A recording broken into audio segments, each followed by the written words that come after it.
Hey everyone, welcome to Daily Current Affair MCQ. Today is 7th March 2025. Let's start from our first question. Look, our first question is consider the following with the reference to the Shivaji Maharaj. Shivaji Maharaj को reference में रखते हुए कौन सा statement correct है वो आपको बताना है. Our first statement is the Treaty of Purandar was signed between Shivaji Maharaj and the Mughals in 1665. यानी ट्रिटी जो पुरंदर की संधि थी वो शिवाजी महाराज और मुगलों के बीच हुई थी 1665 में. ये आपका पहला स्टेटमेंट है. Now second statement is battle of Pratapgarh is famous for the defeat of Afzal Khan by the Shivaji Maharaj. Pratapgarh का जो युद्ध था वो किस चीज़ के लिए फेमस है कि अफजल खान की हार हुई थी शिवाजी के साथ लड़ने पे. शिवाजी और अफजल खान के बीच युद्ध हुआ था जिसमें अफजल खान की हार हुई थी. Third statement is zamindari system was introduce by the Shivaji Maharaj in his kingdom. कहता है जमींदारी प्रथा जो आई थी वो शिवाजी महाराज के साम्राज्य के टाइम पे आई थी. ठीक है, वो शिवाजी के द्वारा इंट्रोड्यूस किया गया था. Now the fourth statement is जकात tax was introduced by the Shivaji Maharaj which was a form of a military tribute. जकात टैक्स भी जो था वो भी शिवाजी के द्वारा शुरू किया गया था और ये एक तरीके का कह लीजिए तो मिलिट्री के लिए ट्रिब्यूट था, सेना के लिए ट्रिब्यूट का काम करता था. तो बताओ इसमें से कौन सा स्टेटमेंट करेक्ट है शिवाजी महाराज को लेकर के. अभी ये न्यूज़ रिसेंटली न्यूज़ में इसलिए है क्योंकि शिवाजी महाराज के बेटे जिसको छावा कहते थे उस पर पिक्चर आई है, तो थोड़ा शिवाजी पर भी क्वेश्चन पूछ लिया जाएगा. ओके, तो बताओ.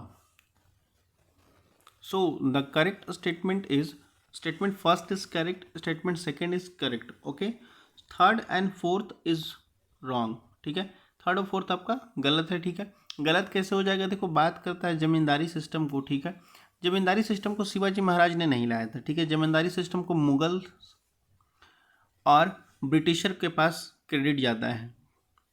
ठीक है, जमींदारी सिस्टम को लाने के लिए मुगल और ब्रिटिश ने लाया था, ये दोनों का नाम आता है जमींदारी सिस्टम को लाने में. ठीक है, और फोर्थ स्टेटमेंट की बात कर लिया, जो जकात टैक्स है ये शिवाजी महाराज जो इंट्रोड्यूस किया जा रहा है एक मिलिट्री फॉर्म ऑफ ट्रिब्यूट है. नहीं जी, ये एक मुस्लिम टैक्स था. ठीक है, ये एक मुस्लिम टैक्स था. ठीक है, मुस्लिम टैक्स था जो शिवाजी के द्वारा इंट्रोड्यूस नहीं किया गया था, मुगलों के द्वारा इंट्रोड्यूस किया गया था. Okay, so the correct option is आपका फर्स्ट एंड सेकंड स्टेटमेंट सही हो जाएगा. तो उसके रिगार्डिंग हमारे करेक्ट ऑप्शन क्या हो जाएगा? बी हो जाएगा, only 2. Okay, now move to the next question. देखो, क्वेश्चन सेकंड क्या कहता है? Consider the following with the reference to the state budget session. State budget session को लेकर के कौन सा स्टेटमेंट करेक्ट है वो आपको बताना है. ये इसलिए है न्यूज़ में क्योंकि अभी रिसेंट में बहुत सारे स्टेट का बजट सेशन स्टार्ट हुआ है, जिसमें आपको देखने को मिला होगा कि दिल्ली में इलेक्शन के बाद बजट सेशन स्टार्ट हुआ है. दिल्ली की बात कर ली जाए, बिहार में भी बजट सेशन स्टार्ट हुआ है और यूपी में भी हो रहा है. ठीक है, तो मेनली जो कह रहा है कि नॉर्थ में आपका बजट सेशन चल रहा है, तो इसके रिगार्डिंग ये न्यूज़ है. ठीक, तो बताना है आपको कौन सा करेक्ट है. Our first statement is the state budget was presented by the governor in the legislative assembly. State budget जो है वो राज्यपाल के द्वारा इंट्रोड्यूस किया जाता है विधानसभा में. ये आपका पहला स्टेटमेंट कहता है. सेकेंड स्टेटमेंट है legislative council where has equal authority in passing the budget as the legislative assembly. ठीक है, विधान परिषद को भी विधानसभा के ही तरह इक्वल मतलब बराबर का अधिकार है अगर बजट सेशन को बजट पास होता है तो उस समय का. ठीक है, इक्वल पावर हो. थर्ड कहता है if the budget is not pass the government must resign immediately. कहता है अगर बजट पास नहीं हुआ तो राज्य सरकार में जो भी होगा राज्य सरकार को रिज़ाइन देना पड़ेगा तुरंत ही. फोर्थ कहता है a vote on account allow the government to withdraw fund for essential expense. Vote on account कह रहा है कि वो अलाउ करता है गवर्नमेंट को कि वो कोई एसेंशियल ज़रूरत कोई कह सकते हो एक अर्जेंट ज़रूरतों को पूरा करने के लिए फ़ंड को विड्रॉ किया जा सकता है. तो बताओ स्टेट बजट को लेकर के कौन सा स्टेटमेंट करेक्ट है. So the correct statement is आपका करेक्ट स्टेटमेंट जो हो जाएगा वो आपका हो जाएगा क्या? फोर्थ स्टेटमेंट आपका करेक्ट है. फर्स्ट गलत है, सेकंड गलत है, थर्ड गलत है, ठीक है, ये सारे के सारे गलत हैं। करेक्ट आपका फोर्थ हो जाएगा। और गलत की बात कर ली जाए तो गलत देखो आपका ये गलत है, ये गलत है और थर्ड भी गलत है। ओके, तो आपका अब देखो क्या हो जाएगा इसके रिगार्डिंग। जो सही ऑप्शन है वो हो जाएगा आपका ए ओनली, ठीक है, ओनली वन, ठीक है। तो आपको ये याद रखना चाहिए, ठीक है। और ये बात कर रहा है गवर्नर को कैसे गलत होगा, तो ये कह रहा है फर्स्ट स्टेटमेंट गवर्नर इंट्रोड्यूस करता है बजट, तो नहीं जी, आपका फाइनेंस मिनिस्टर, स्टेट में भी फाइनेंस मिनिस्टर जो होते हैं, वित्त मंत्रालय जिनके पास होता है, वित्त मंत्री, वो बजट पेश करते हैं, जैसा कि हमारा पार्लियामेंट में होता है, सेंट्रल गवर्नमेंट में होता है, ठीक है, केंद्र सरकार में वही पास करते हैं, ठीक है।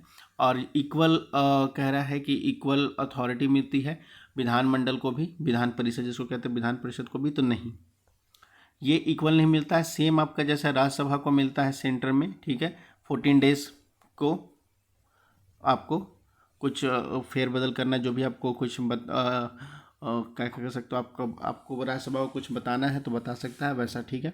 तो वैसा ही आपको विधान परिषद में मिलता है, ठीक है, इक्वल कह सकते हो, राइट्स नहीं मिलता है। ओके, तो हमारा करेक्ट ऑप्शन हो जाएगा ए, स्टेटमेंट फोर्थ सही हो जाएगा। Okay, now move to the next question.